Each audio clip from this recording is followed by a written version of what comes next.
Kisah kali ini menceritakan salah satu ulama besar dari Aceh, yaitu Syekh Abdul Rauf As-Singkili.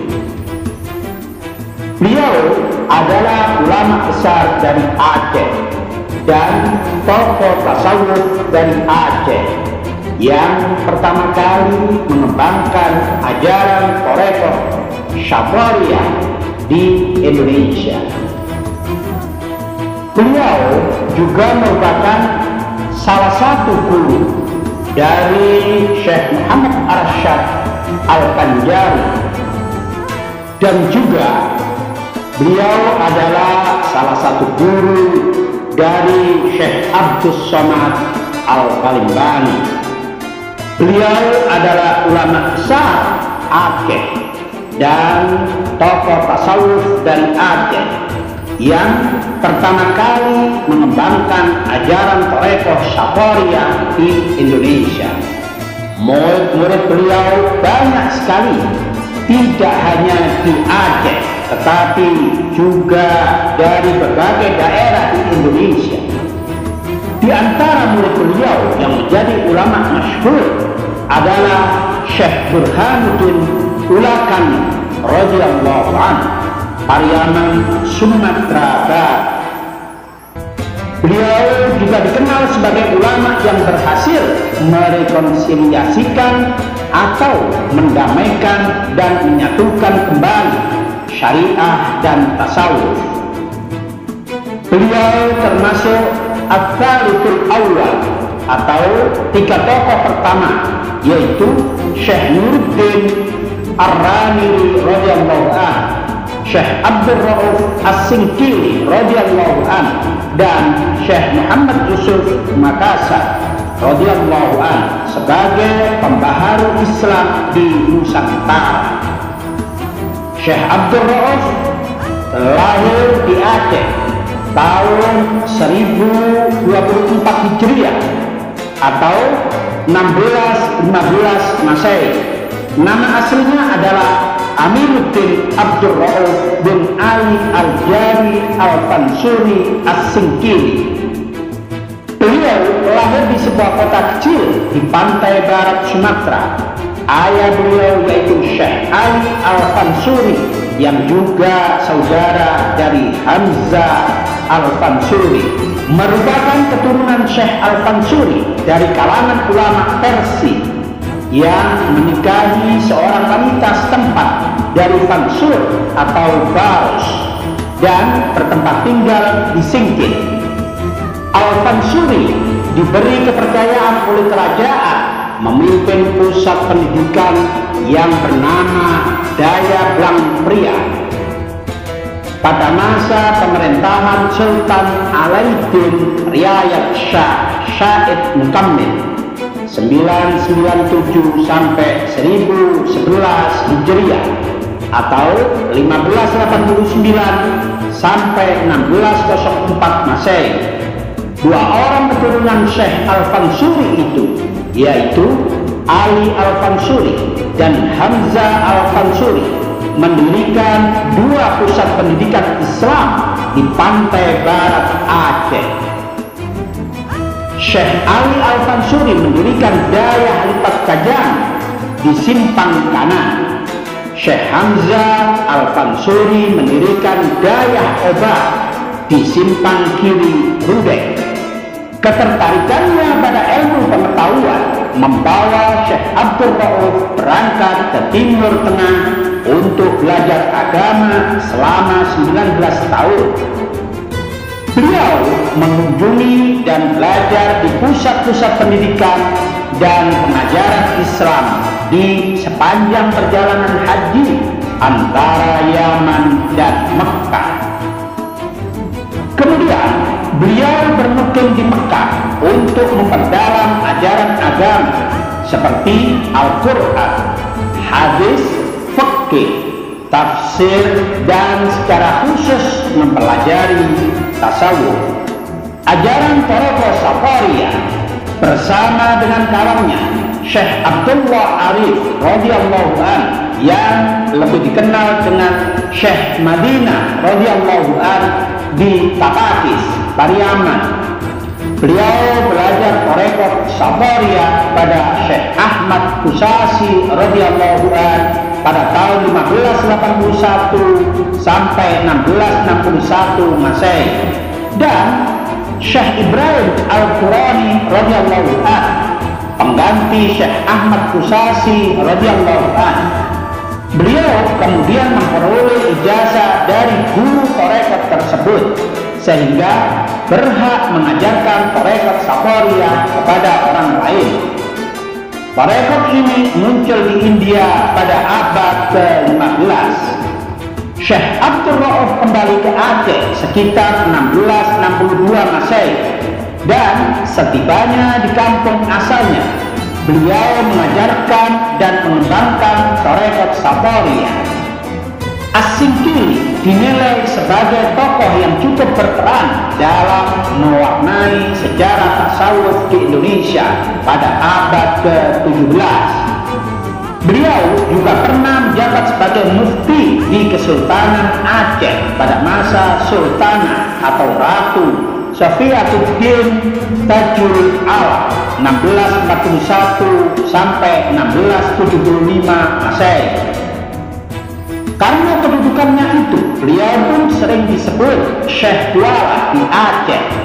Saat menjadi mufti, beliau berhasil menghapus ajaran Salik Buta. Beliau adalah ulama besar dan tokoh tasawuf dari Aceh yang pertama kali mengembangkan tarekat Sabariyah di Indonesia.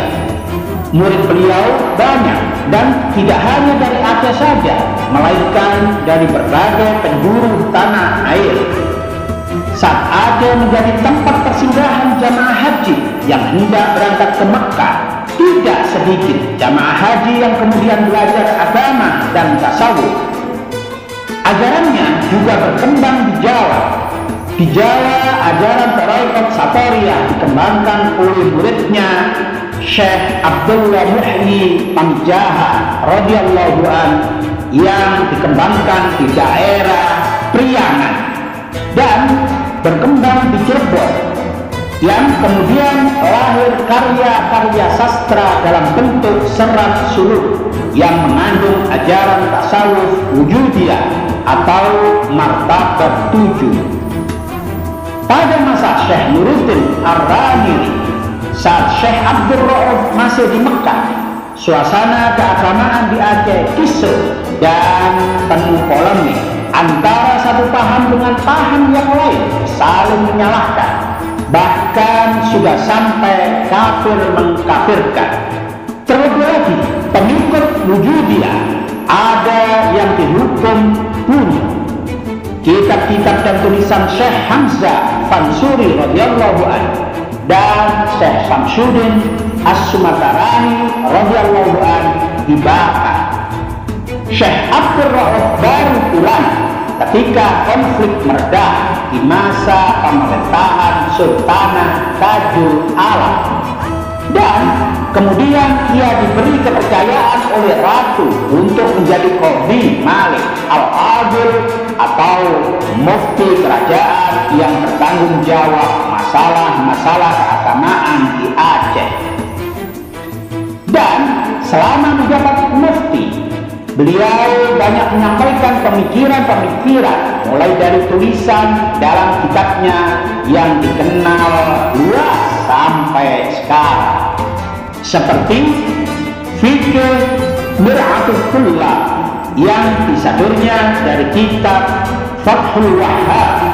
Dalam bidang tafsir, beliau menulis Tarjumah Al-Mustafid, tafsir pertama dalam bahasa Melayu.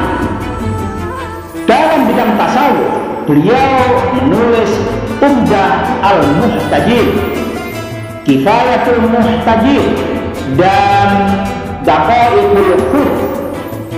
Menurut Syekh Abdul Rauf bin Ali Al-Fansuri sangat banyak, tetapi yang dapat dipastikan ada beberapa ulama besar yang sangat terkenal menyebarkan Islam di beberapa tempat di Nusantara.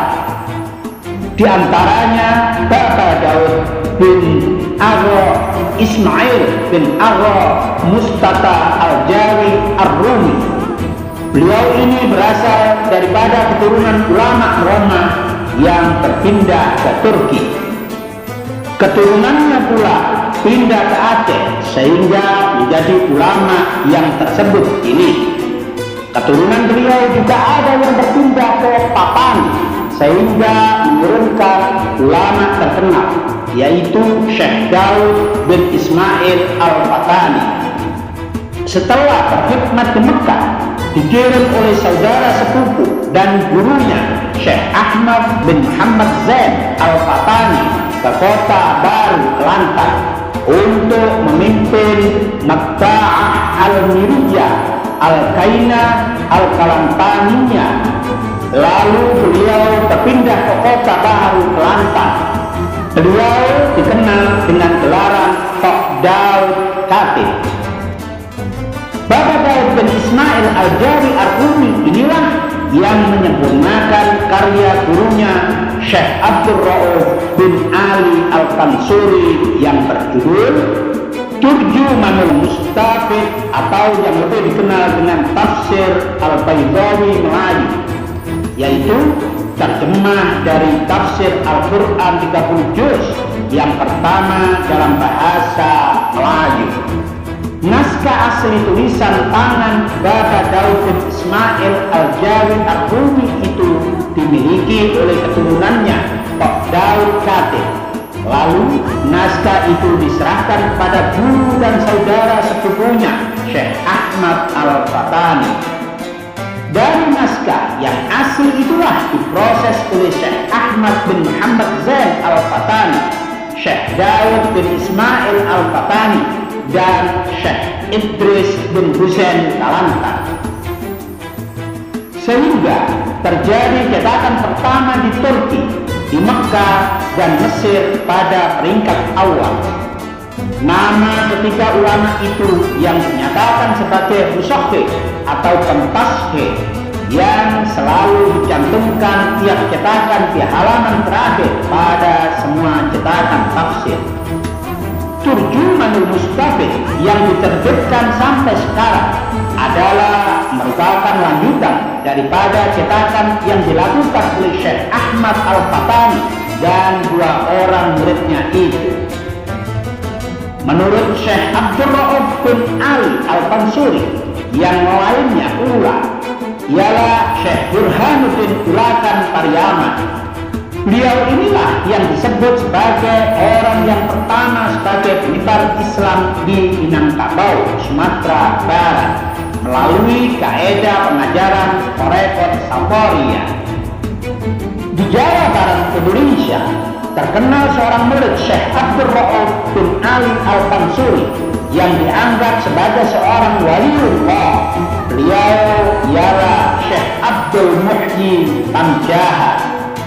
Sepanjang catatan sejarah, beliau dianggap orang pertama membawa Thariqat Safariyah ke Jawa Barat dan selanjutnya berkembang hingga ke seluruh tanah Jawa. Selain itu, murid Syekh Abdul Rauf adalah Syekh Yusuf Tajul Mankatsi yang berasal dari tanah Bugis. Riwayat lain menyebut bahwa Syekh Yusuf Tajul Mankatsi itu adalah sahabat Syekh Abdul Rauf bin Ali Al-Tansuri. Sama-sama belajar kepada Syekh Ahmad Al-Kushasi dan Syekh Ibrahim Al-Qurani.